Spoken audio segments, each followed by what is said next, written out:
Today, we're breaking down a tense moment from a recent congressional hearing where Representative Dan Goldman confronted ICE leadership about something that goes straight to the heart of civil liberties and racial profiling in America. If you want to understand the real story behind what's happening on our streets, hit that subscribe button and let's dive in.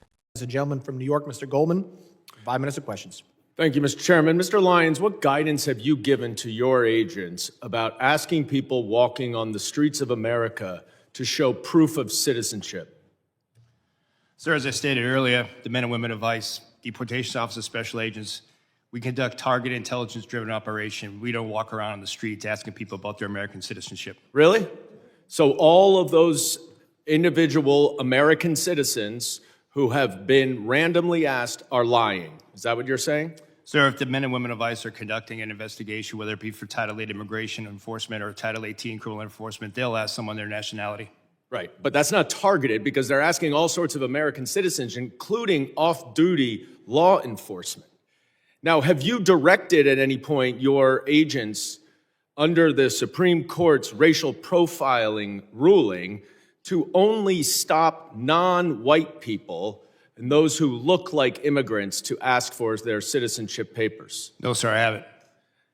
Now, you are aware, of course, and there's well-documented, numerous well-documented instances of people, American citizens, being asked to show and prove their citizenship.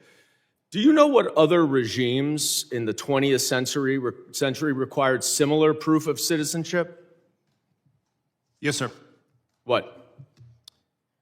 Sir, there was various nefarious regimes that did that. Is Nazi Germany one?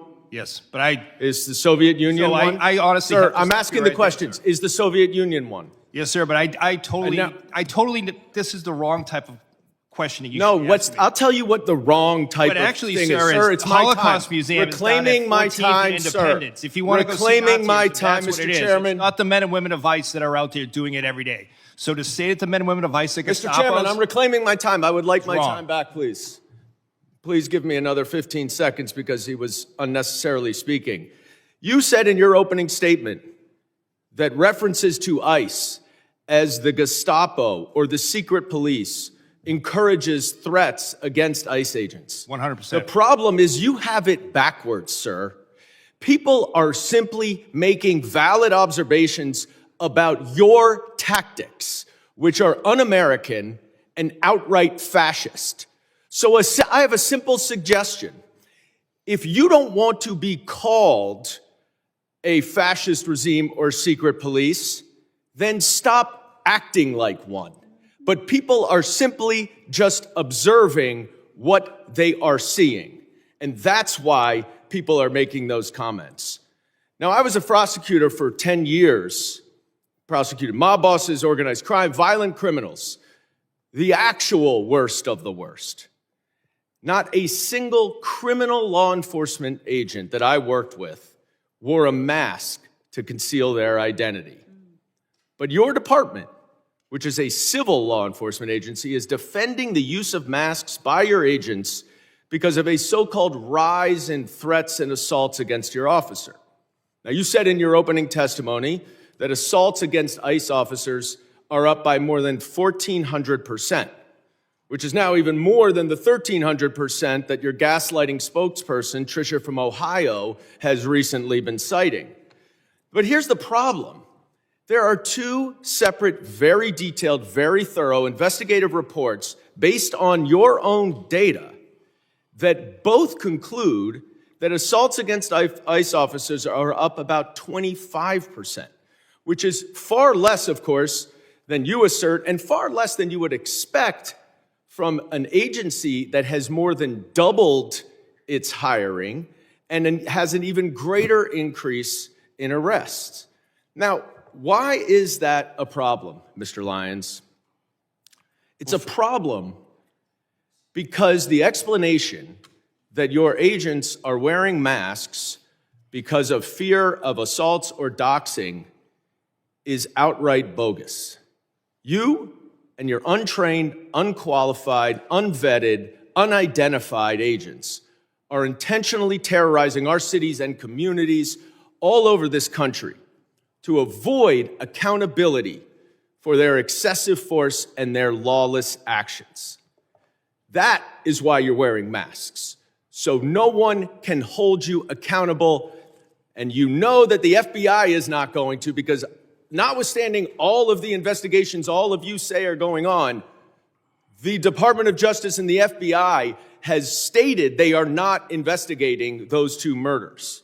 This is not the America that I know and love. This is not the America my immigrants came to. And it's long past time that you rein in your out-of-control agency and start following the law and the Constitution. And I yield back. Gentlemen. At this hearing, Mr. Goldman, a congressman from New York, grilled an ICE official, Mr. Lyons, about how his agents operate in communities across the country. The question at the center of the exchange was simple but critical. Are ICE agents randomly asking Americans to prove their citizenship while walking down the street? Mr. Lyons insisted that ICE only conducts targeted, intelligence-driven operations and that they don't just stop people at random.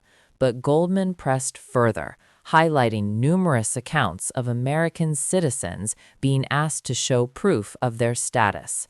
The tension here isn't just procedural, it's about trust between law enforcement and the communities they serve.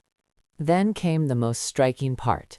Goldman asked, under Supreme Court racial profiling rulings, whether agents had been instructed to stop only non-white individuals or those who look like immigrants. Lyons denied it. But the exchange exposed a broader truth. Many citizens, including off-duty law enforcement officers, have felt the sting of arbitrary checks, raising questions about how ICE determines who is targeted. This hearing is more than a political showdown. It's a spotlight on civil rights in everyday life. Random citizenship checks aren't just administrative, they shape how communities perceive law enforcement and how safe people feel simply walking down the street. It's also a lesson in how policy, enforcement, and history intersect. Understanding these operations and questioning their fairness isn't partisan, it's about protecting the rights that define what it means to be an American. If you're finding this breakdown eye-opening, make sure to subscribe because we're unpacking hearings like this in real time, connecting the dots between government actions and your daily life. ICE maintains that they are conducting targeted operations, but citizens' experiences tell a more complex story. This debate isn't going away, and it's vital to stay informed.